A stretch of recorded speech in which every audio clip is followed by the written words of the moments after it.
बहुत बहुत शुक्रिया। आरिफ का भी बहुत शुक्रिया, क्योंकि आरिफ ने मुझे कई बार प्रोग्राम के लिए बुलाया और माजरत के साथ में कोई भी प्रोग्राम में नहीं आ पाई। आज पहली बार इस प्रोग्राम में शिरकत करिए। तो हमारे जो न्यू कवर्स, जो राइटर थे, जो शायर थे, उन्होंने बहुत ही बेहतरीन और बाखूबी पढ़ा था कलाम, जो बहुत ही अच्छा लग रहा, अच्छा महसूस हो रहा है। क्योंकि मैं सुनना ज़्यादा पसंद करती हूँ लोगों को, और अच्छा है कि पुराने शायरों से ज़्यादा अपने आप को जोड़ पाती हूँ, रिलेट कर पाती हूँ। तो आसिम भाई ने जो बातें कही, तो हर कोई ना कोई किसी फील्ड में काम कर रहा है, कुछ ना कुछ चीज़ें कर रहा है। आज जो हम चर्चा कर रहे हैं, आज जिस माहौल में बैठ के जो माशरा हम देख रहे हैं, किस तरह से हर दिन हर रोज एक लड़की के साथ, एक महिला के साथ, एक बच्ची के साथ बलात्कार की घटनाएं हो रही हैं, तो ये हमें बहुत झकझोर देती है अंदर से कि हम करें तो करें क्या। कि आज आज़ादी के 78 साल में हम उसी दौराहे पे खड़े हुए जहाँ पे हमारी शुरुआत हुई थी। तो वो शुरुआत कहाँ से खत्म होगी कि जहाँ पे लोग पाएंगे ये बलात्कार, छेड़खानी और हिंसा जैसे मामले। क्या इनके लिए सिर्फ कैंडल मार्च करेंगे, या सिर्फ हम मोर्चा करेंगे, या धरना करेंगे? आखिर इसका हल कब तक है? तो जैसे कि कभी कभी लिखने का भी शौक होता है, तो कुछ थोड़ा बहुत लिख लेते हैं। तो मैं बस इतना ही कहती हूँ, मैं हिंद की बेटी हूँ, मुझको भी पढ़ने दो। मैं हिंद की बेटी हूँ, मुझको भी पढ़ने दो। मुझको भी रजिया, मुझको भी बेगम, मुझको भी लक्ष्मी बनने दो। मैं हिंद की बेटी हूँ, मुझको भी पढ़ने दो।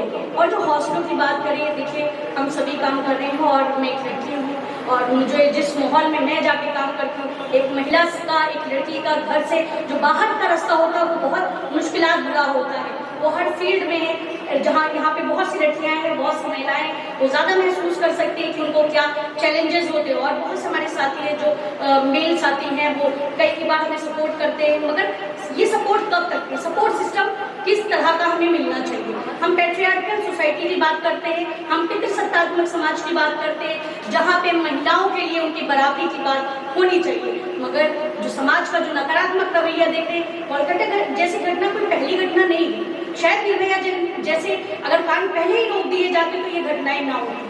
मुझे लगता है कि हमें बात करने की जरूरत है, हमें हमारे घर के लड़कों से बात करने की जरूरत है, हमारे घर के पुरुषों से बात करने की जरूरत है। जब तक हम बात नहीं करेंगे, तब तक ये माहौल ऐसे ही बने रहेगा, ऐसी घटनाएं रुकने वाली नहीं है। क्योंकि ये कोई मतलब आप सुबह पेपर उठाइए और पेपर के हर दूसरे पन्ने पे बलात्कार, छेड़खानी, और मैं आपको बता दूं जो NHFS और बहुत सर्वे होते हैं जहाँ पे आप देखेंगे हर 3 मिनट पर एक बलात्कार की घटना होती है। ये वर्ल्ड वाइड होता है कि जहाँ पे लड़की के साथ तो आप सोचिए कि ये कैसा समाज है, ये कैसा विलक्षित समाज है, जहाँ पे महिलाओं के लिए, लड़कियों के लिए मतलब कोई संवेदनशीलता ही नहीं रहेगी। हम अपने घर में भी बेटियों को भी समझ नहीं रहे, हम उनका हक देने की बात ही नहीं कर रहे। तो आप रक्षाबंधन मना रहे हैं, सारी चीजें, तो एक तो सबको मुबारकबाद की रक्षाबंधन जैसे मना रहे हैं, मगर हम लड़कियों को बस इतना ही चाहिए कि अगर आप सपोर्ट करते हैं तो प्लीज हम लड़कियों को भी कम से कम जायदाद के हिस्से में भी भागीदार बनाए। वो हमारे लिए ज्यादा प्रायोरिटी पे रहेगा।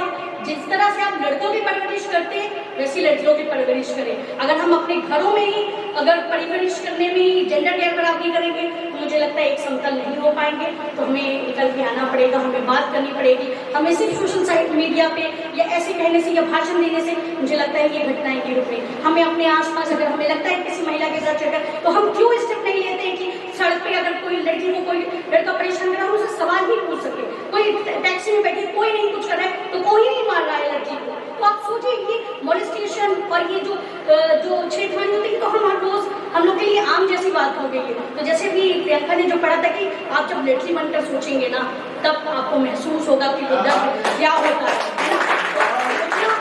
मैं नहीं कहती हूँ कि हर पुरुष को जो है पैट्रियार्कल बना है, मैं उससे कोई मुझे दिक्कत नहीं है, मगर कहते हैं कि हर पुरुष को औरत बनना जरूरी नहीं है, पर औरत जैसा दिल होना बहुत जरूरी है।